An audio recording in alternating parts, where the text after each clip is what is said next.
मेरे प्रिय श्रोताओं, आज मैं आपको बताने जा रहा हूं श्री हनुमान जी रुद्रावतार के रूप में कैसे हैं। वैसे तो पुराणों और इतिहासों में भी श्री हनुमान चरित्र का अनेक रूपों में वर्णित है।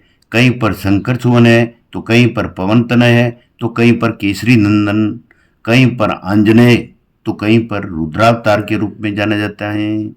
ये सब कल्प भेद व प्रसंग भेद के कारण है। ये सभी सत्य नाम है। इसी में से ये आज आपको जो वर्णन कर रहा हूं, मैं बताने जा रहा हूं श्री हनुमान जी रुद्रावतार के रूप में कैसे हुए। बड़े ध्यान से सुनिएगा। एक समय की बात है कि भगवान शिव कैलाश पर्वत पर सती पार्वती के साथ विराजमान थे। प्रसंगवश शिवजी ने सती पार्वती जी से कहा, हे प्रिय, जिनके नामों की मैं स्वयं रटना करता हूं और गदगद हो जाता हूं, वे ही प्रभु श्री राम के रूप में अवतरित होकर पधार रहे हैं।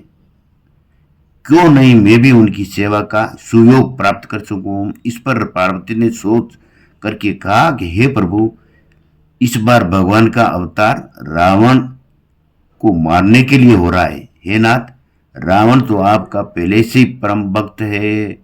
उसने तो पहले ही अपने सिरों को काटकर आपको समर्पित कर दिए हैं। ऐसी स्थिति में आप उन्हें मारने के कार्य में सहयोग कैसे प्रदान करेंगे। इस पर शिवजी हंसने लगे, कहने लगे कि हे देवी, मैं 11 रूपों में रहता हूं। उसने 10 सिर काटकर 10 की तो पूजा कर दी, परंतु एक अंश की पूजा उसने नहीं की, अनादर कर दिया, जिसके कारण मैं वायु देवता द्वारा अवतार लेने का निश्चय किया है। यह सुनकर सती पार्वती प्रसन्न हो गई। इस प्रकार शिवजी रुद्रावतार के रूप में अर्थात हनुमान के रूप में अवतरित होकर प्रभु श्री राम की सेवा की।